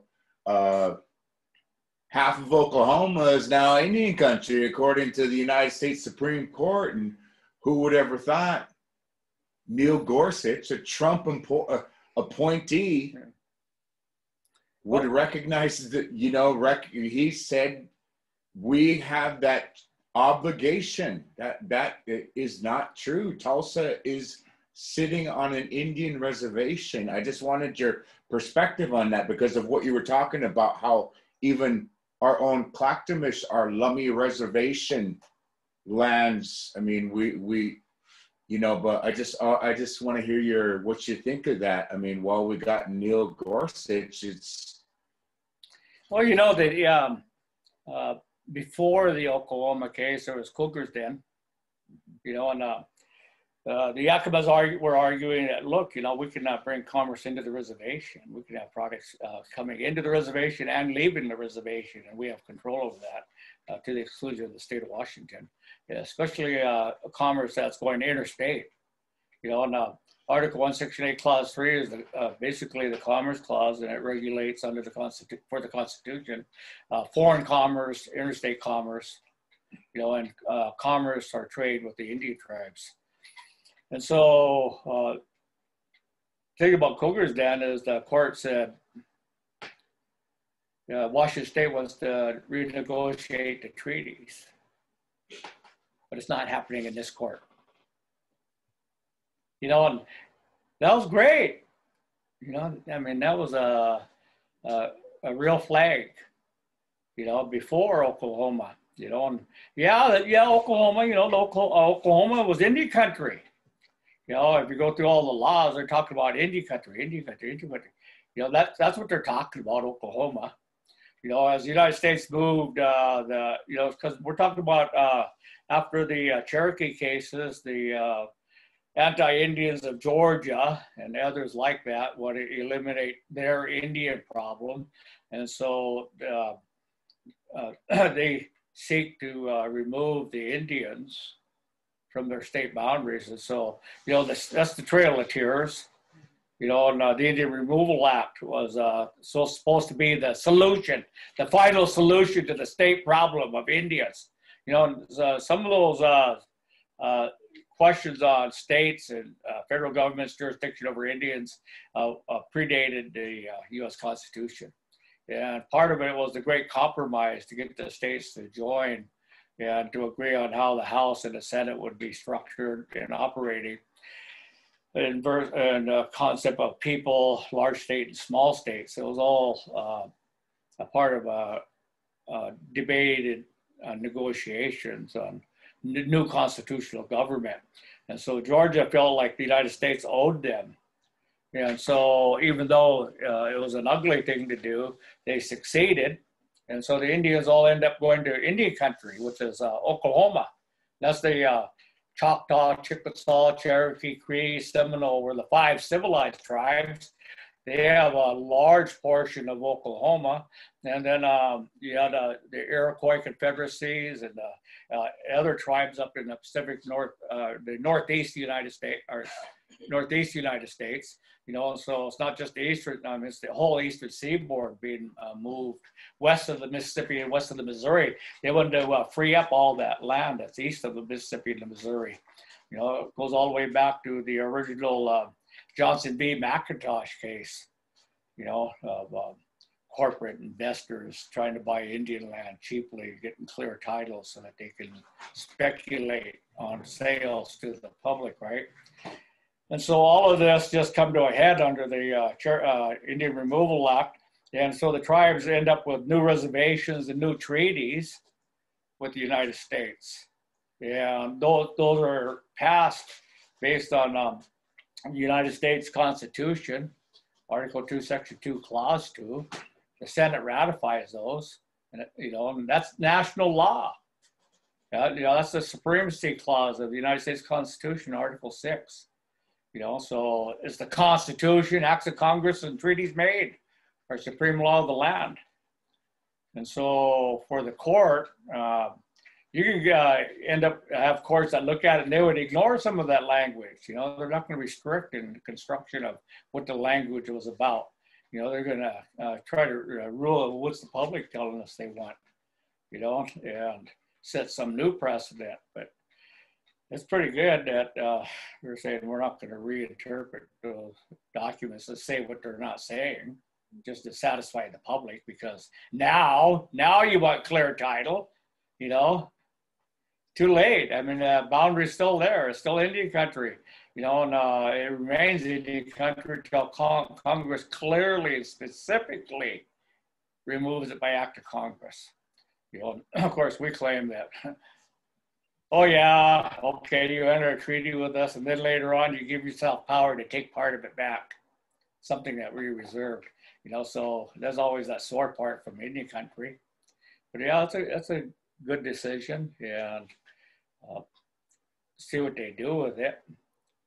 Now you're at negotiation tables where you can try to negotiate some type of organized empowerment of all the people that are involved, all parts of segments of society that has to help govern over. Can't have a void. You can't have a vacuum of enforcement. Somebody has to fill that void or that vacuum. And you don't want war. You don't want people arming up against each other. Indian countries has watched time and again where counties and state officers have marched on reservation boundaries, armed, and so it remains to be seen. But right now it feels good. It's not the final decision yet. I think you and I could just spend a whole week. Go ahead, you can laugh, Deb. No, I'm not. It's just Say several months. I really appreciate the conversation, and I just want to take this opportunity right now, Jewel, to thank you, and to thank you at home that's watching, Deb, everyone. Let's light up our screens here, because we're going to take this last few moments. Christine will get ready to cue the video that we did of the chief. Your awesome totem pole that Jewel came and showed me. But for everyone watching, hey, it is August 20th, 2020. This is our first show. Our very special guest, Sasyat, has been with us patiently since 5 o'clock, and we're going on about 7:19 here on the West Coast. But from all of us at Freddie Lane, live, our good friend Christine Myers, Deb Cruz, our special guests, Melanie Solomon, Larry Cordier, Dr. Christina Toledo, and of course, Miss Elena Caponen. And so it's been wonderful. I just you want to add anything, Deb? She just gives me a thumbs up. She is like, Jewel, do you want to share any about the video that I know you're not stopping making videos, and we're still trying to raise money for Lolita, right? And her release. And you want to say something before we run the... On which issue, the totem poles or the Lolita? A little both. Oh, well, my brother Doug and I were just asked to participate in an upcoming big international Zoom conference, conference as well.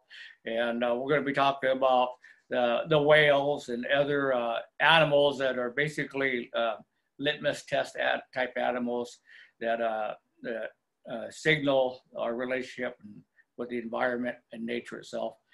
That'll be coming Sunday.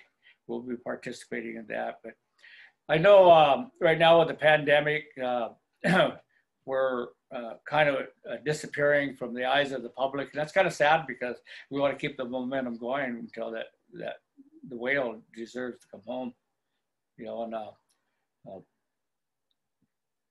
I know my colleague Kurt Russo and Raynell Zuni and Ellie Kinley, you know, they're very animated in regards to taking action. You know, they just want to be out there, you know, and let people know we haven't given up, you know, but they're going to need support, you know. If we continue to believe, it'll happen. She'll come home. Yeah, and that's something that we have to commit to, though. You know, we have to take action. You have to do something. You can't just be the viewing public. Everybody, you know, they watch these videos. They never really ever commit to doing something themselves. Get out and do something. Somehow, make a telephone call or participate in a Zoom or set up a chat room or write a letter to your congressman. Do something. Everything helps. It all adds up in the end because it's all of us together that makes us, we the people of the United States are speaking out together. You know, and we want it to cross all county boundaries, all state boundaries. We want it as a national message. You know, we as a nation are speaking out. It's time to end this, you know, and let that whale retire and have her freedom. You know, in regards to the totem pole carving, I guess the stay-at-home order has been convenient. You know, we lost our late chief, Salik, and we're still in mourning, but we had people donate a log, and we've had our Clackamas Foundation get involved, and Dr. Nicole Brown has been doing a lot of coordinating, and Kathy Blue here at Lummi.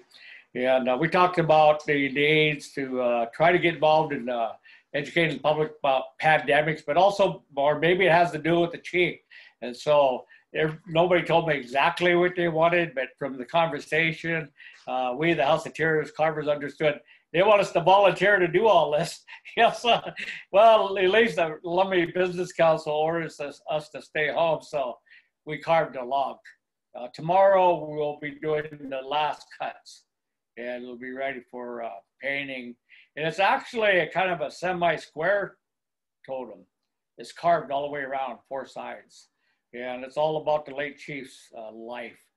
Every part of it has a symbolic part of who he was to the Lummi people. We try to capture the many facets of his traditional life that he led as a chief. You know, and we're proud to do that. My main carver that assisting is Ray Charles Ridley, Ray Ridley. And my son, Joel, and nephews, John and Julius Charles, they're involved. And Heather Hunter, she's Jamestown Clallam, was married to one of the Masonic men out here. Her and her little boy, he's 3. You know, I got pictures of him out there painting and trying to shove the log himself to get it into position. I mean, it's great. You know, it just makes it worthwhile to have that little kind spirit there. Learning and saying it's my turn, and then trying to grab the tools and work on the pole. But probably next week we'll be into the painting of the pole. But it's going to be up to the Lummi people, the council, the Clackamas Foundation, and others, the family, as to what they want to do. They might want to take the pole and set it aside for a year until they have decide who's going to be the new chief lineage lines. You know, back in the early 60s, they set up the identity of which chief followed which chief. You know, it went from Norbert James to James McKay to Don Lewis to the late Salik. Now those choices of the elders are gone, so the family will have to gather again. Make these choices, but at least we'll have the pole ready for raising. Maybe it'll be part of the new choice. Who knows? We're just trying to help and make people happy and proud of having a man like that in their life.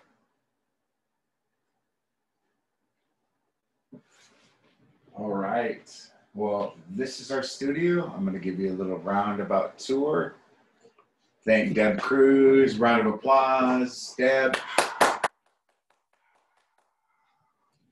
Jewel James. Round of applause. Boo. Boo. Christine, go ahead and run the video. Deb and Jill's computer is going to sign off. And we'll leave you with the video. Jill's, and feel free to stop by and visit. See the pole? Yeah. Yeah, and Jill It's lives outside. It's outside. Feel free to come and rake up the sawdust. Yeah, feel free to come help. And Jill lives at 40 at 3344 Southgate. Southgate. So, all right, Elena, roll, and I'm gonna run down. I'm gonna come. Let you watch me go for a walk down to the great Lummi shore here. And good night, everyone from Lummi Nation, from all of us here at Freddie Lane Live. Vote, get registered. Christine, Haishka, thank you. And we will close off with Christine.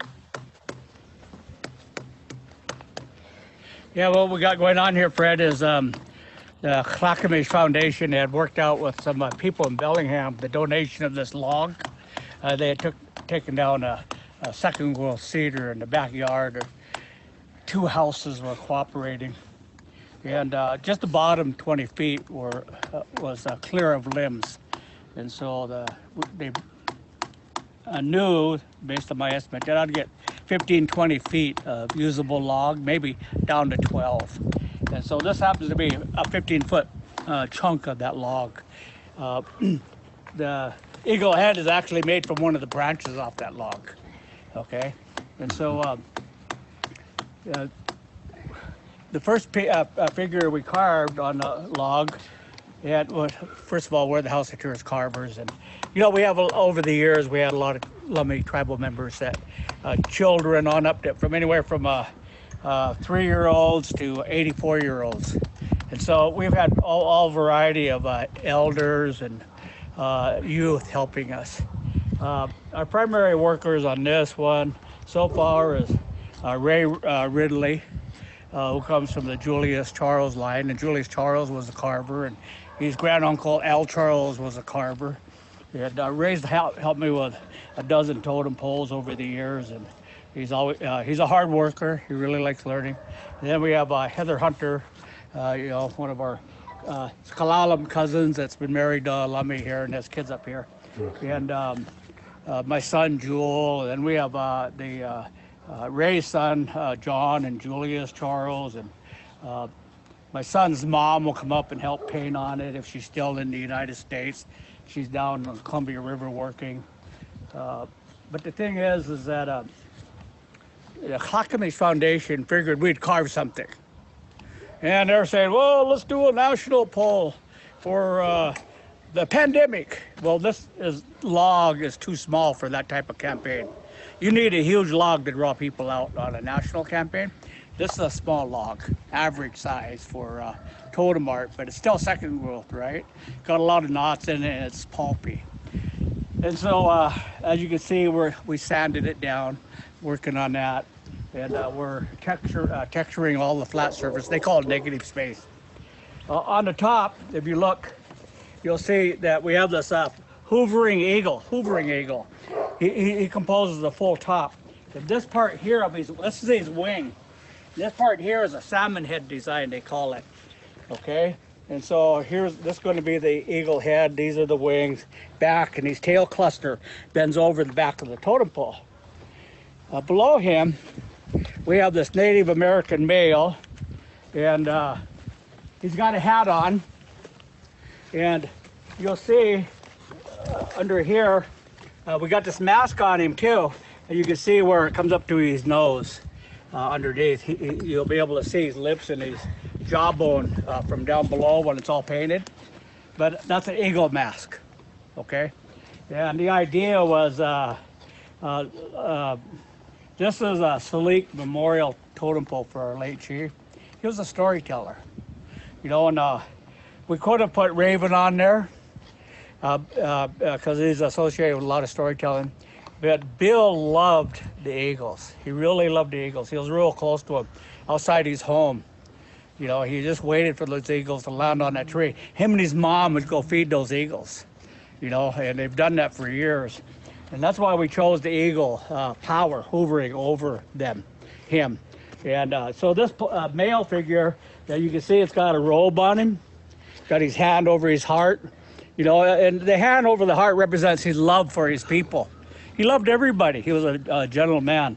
And of course the robe represents the blankets him and his mom would make, right? And if you see on the bottom there, we're still working on the feet, but he's standing on a huge basket. The basketry supported them in life. You know, that's how they made their living, off their baskets and the robes, that mountain goat, wool, whatever they could get to make their blankets out of, and their robes out of, and their shawls out of. On the side, you can see down here, we got the Chowitsoot sign. Chowitsoot and Salik were brothers at treaty times, you know, and Bill was named after Chowitsoot's brother, Salik. They're both tribal chiefs and leaders. And we also have 3 canoes here. You know, he lived by the Stomach grounds, and all his life he attended Lummi Stomach. And he was there, and he welcomed the canoes in on the 2007 canoe journey to Lummi.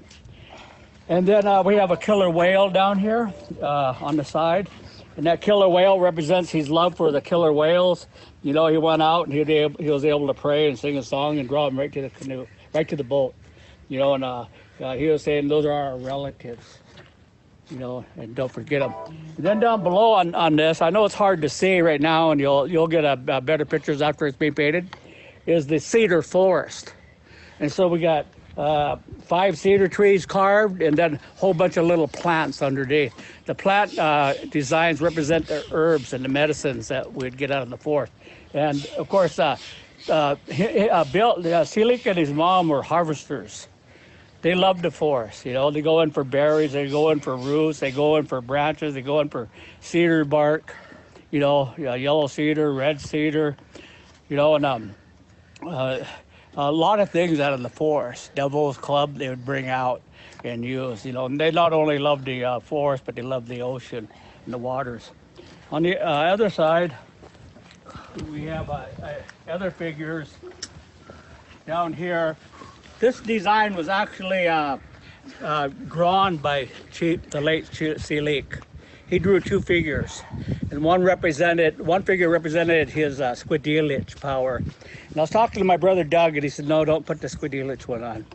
And so Ray and I, we put on the one where he just shows his pole. He was red paint, had a red paint song, but he was also Squidillich. So it was a Squidillich song that was from the Duwamish, had the Duwamish words in it.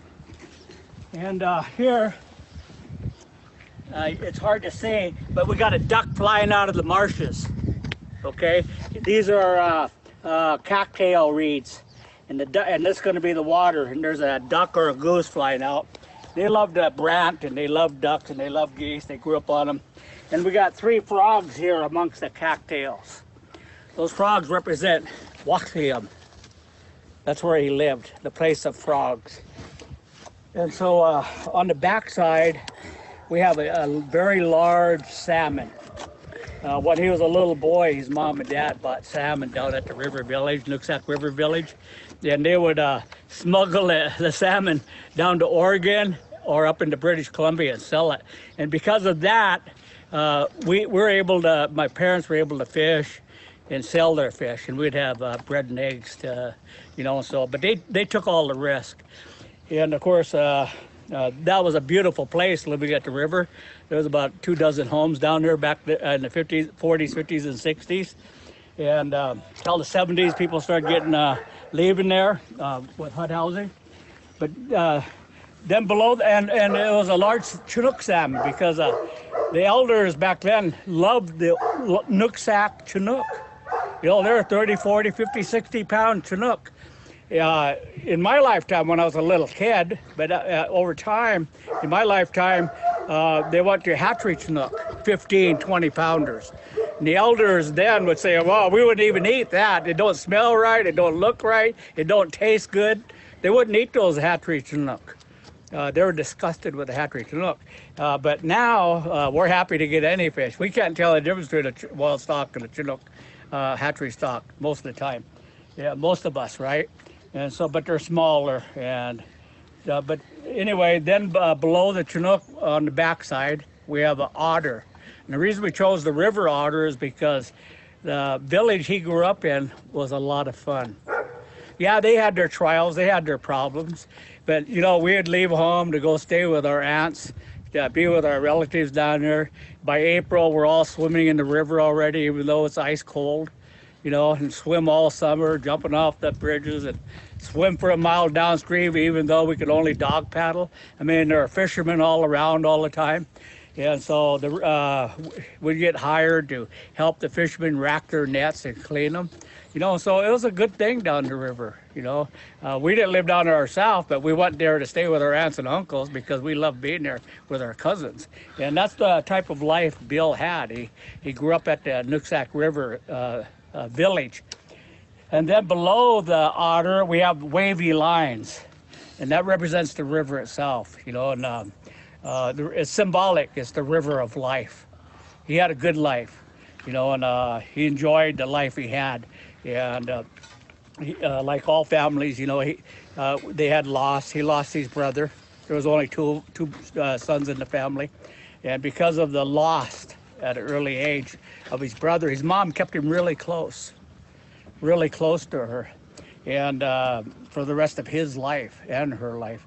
And as a consequence, he grew up amongst the elders, listening to the elders speak Indian, watching them weave hats and socks and mittens with wool and blankets, and watching them make baskets and regalia, watching them, going with them up into the mountains. You know, he spent his early years with Uncle Dutch and Aunt Moat driving for them as they fought USV Washington, going from tribe to tribe, getting tribes involved in the fishing rights case. You know, so all of that is a good, rich history, and nobody's really asked us, will you carve a totem pole for the late Sea Leak? Well, that's my cousin. You know, I carved, I pulled bark for him and his mom for damn near 30 years, right? Over 30 years. And free gratis. I mean, it's just for the pleasure of their company, just to earn their respect.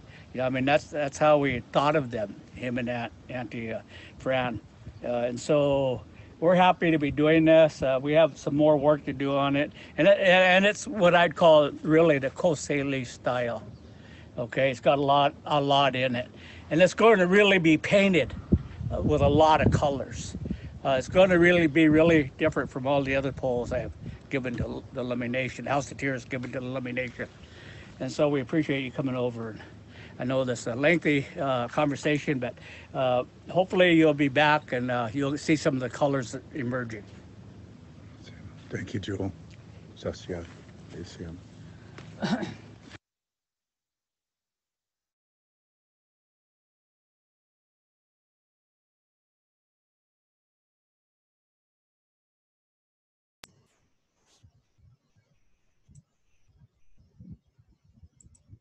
And we're back. Unmute. Hey, Christine, this is our house in the middle of our street. So if you want to hit some music, good night from all of us here at Freddie Lane Live. We're going to take you down to the Lummi Shore, and Christine is going to take us out with, I'm not even sure who, but she's got the jams. Christine, thanks so much, Christine. Deb, Joel James, talk to you again. People.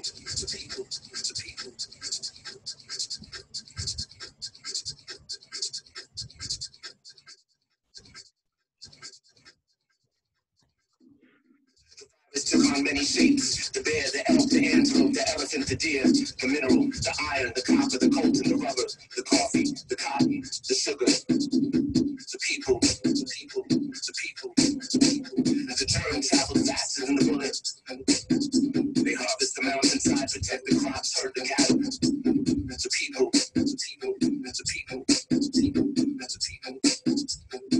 Feminine children are separated from the men. They're divided us according to the regional filters of their minds. The violence of arrogance, formed into the air vessels into the geospatial cortex. We are not a conquered people.